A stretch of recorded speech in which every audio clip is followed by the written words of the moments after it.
14 నెలలు గడిచిపోయింది కాంగ్రెస్ పార్టీ అధికారంలోకి వచ్చి. ఇప్పటి వరకు స్టిల్ కేసీఆర్ బయటకు వచ్చి ఒక స్టేట్మెంట్ లేదు. రాష్ట్ర ప్రయోజనాల కోసం కావచ్చు, ప్రజల కోసం కావచ్చు, ఎట్లాంటి స్టేట్మెంట్ లేదు. కనీసం మాట్లాడట్లేదు. ప్రతిపక్ష నాయకుడి హోదాలో ఉన్నాడు. ఏం జరుగుతుంది అసలు ఫామ్ హౌస్లో?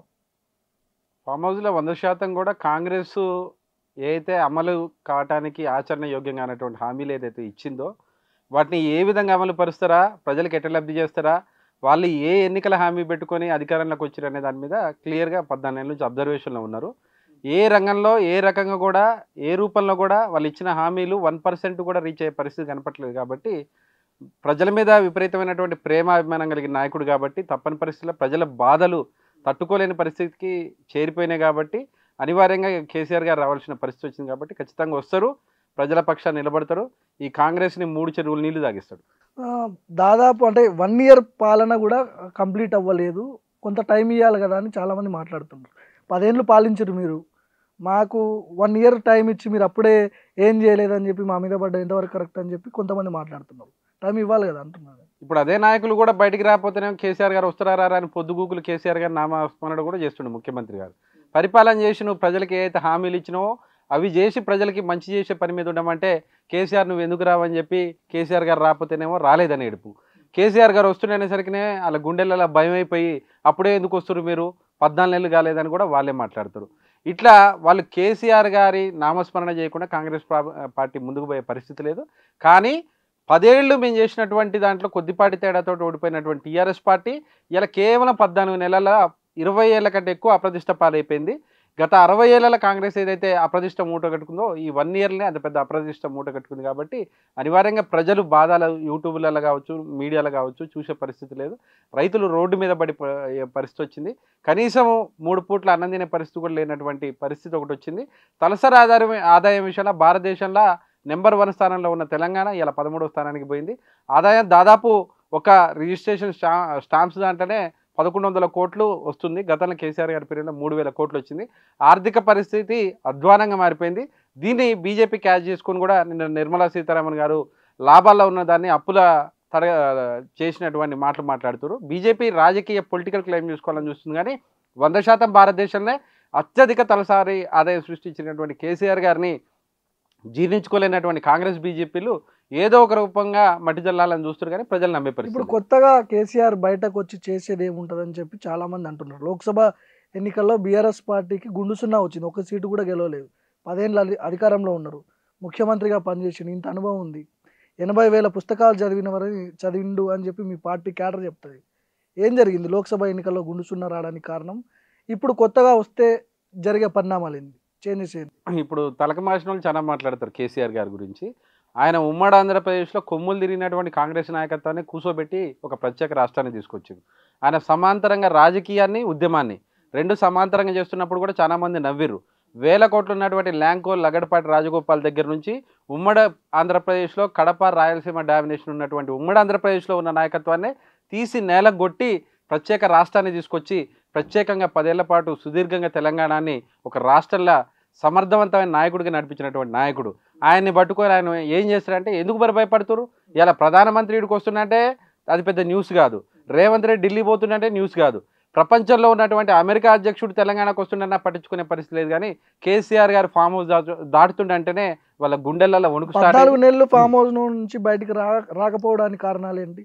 వస్తేనే ప్రతిపక్ష నాయకుడి హోదా ఉంది, ప్రభుత్వం ఇస్తున్న పైసలతో ఆయన జీతం తీసుకుంటున్నాడు, సెక్యూరిటీ కల్పిస్తున్నది, ప్రజలతో మమేకం కావాల్సిన అవసరం ఉంటుంది కదా అని. అంత సమర్థవంతమైన నాయకుడు ముందే మాట్లాడితే కాంగ్రెస్ తట్టుకునే పరిస్థితి కూడా లేదు. మేము మొన్ననే డెలివరీ అయినా, పాప పుట్టింది, కనీసం సంవత్సరం కూడా మాకు అవకాశం ఇవ్వకుండా అంత పెద్ద సీనియర్ నాయకుడు, అంత మహోన్నతమైనటువంటి ఉద్యమాన్ని నడిపిన ఆయన అప్పుడే మా పిచ్చుక పిల్ల అంత పార్టీ పరిపాలన మీద మాట్లాడతారని చెప్పి కూడా ఈ నాయకులే అన్నారు. ఆయన మాట్లాడితేనేమో ఒక రకంగా తీసుకుపోతాడు, మాట్లాడకపోతేనేమో ఫామ్ హౌస్లో ఉండి ఆయన ప్రభుత్వానికి సంబంధించినటువంటి జీతం తీసుకొని ప్రజల పక్షాన్ని ఎందుకు మాట్లాడలేదు అంటాడు. ఆయన చాలా ఉన్నతమైనటువంటి ఆలోచన కలిగిన వాడు.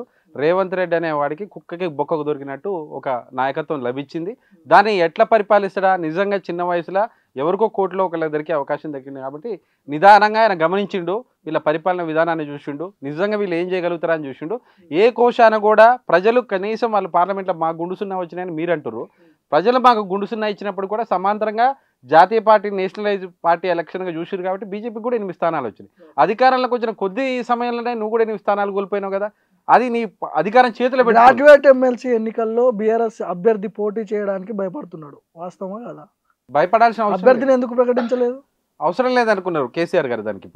ఇప్పుడు జరిగబోయే ప్రత్యక్ష ఎన్నికల్లో ప్రధాన ప్రతిపక్ష పార్టీ అని చెప్పుకుంటారు కదా, అవును, అభ్యర్థి ఎక్కడ? ఒక ఎన్నికకి ఆగినంత మాత్రాన అది ప్రధాన ప్రతిపక్ష పోటీ కాకుండా పోదు, అల్ల కలిసినంత మాత్రాన దానికి మొత్తం అధికారం చేతులకు వచ్చినట్టు కూడా కాదు. గ్రాడ్యుయేట్ ఎమ్మెల్సీ అనేది ఒక సిస్టమ్ ప్రకారం జరిగేటటువంటి ఎన్నిక. సార్ ఏమనుకుంటుంటే రేపు భవిష్యత్తులో జరగబోయే గ్రామ పంచాయతీ సామాన్య ప్రజలకు సంబంధించినటువంటి నాయకత్వంలో ఈ రాజకీయ పార్టీలు పెద్ద ఎత్తుగల్లేసే ప్రమాదం ఉంటుంది కాబట్టి, ఒక పక్కన బీజేపీ ఒక పక్కన కాంగ్రెస్ ఉన్నాయి కాబట్టి ఈ ఎత్తుగళ్ళలో పడకుండా ఆయన రాజకీయ వ్యూహంలో భాగంగా దాన్ని పక్కకు తప్పించింది. కానీ దానివల్ల గెలవటం వల్ల వచ్చేది లేదు, దాన్ని ఓడిపోవడం వల్ల జరిగే నష్టము లేదు. అది ఒక ఎన్నిక, అది ఒక పెద్ద సారు స్థాయిలో ఆలోచించేంత పెద్ద ఎన్నిక అని కూడా మేము అనుకోవట్లేదు. ఆల్రెడీ 10 మంది ఎమ్మెల్యేలు కాంగ్రెస్ పార్టీలో చేరారు, బీఆర్ఎస్కి సంబంధించిన ఎమ్మెల్యేలు. ఇంకో 16 మంది జాయిన్ అయిపోతే విలీనం అయిపోతాయి బీఆర్ఎస్ ఎల్పీ. సో ఆ ప్రయత్నాల్లో కాంగ్రెస్ పార్టీ ఆల్రెడీ ఢిల్లీలో చర్చలు జరుగుతున్నాయంట. బీఆర్ఎస్ ఎల్పీ విలీనం అయితే పార్టీ క్యాడర్ పరిస్థితి ఏంది అసలు? పాత 10 మంది వెనక్కి రావాలని చూస్తారు, ఇంకొక కొత్త 10 మంది కూడా సార్ అపాయింట్మెంట్ కోసం తిరుగుతున్నారని మేము అంటున్నాం.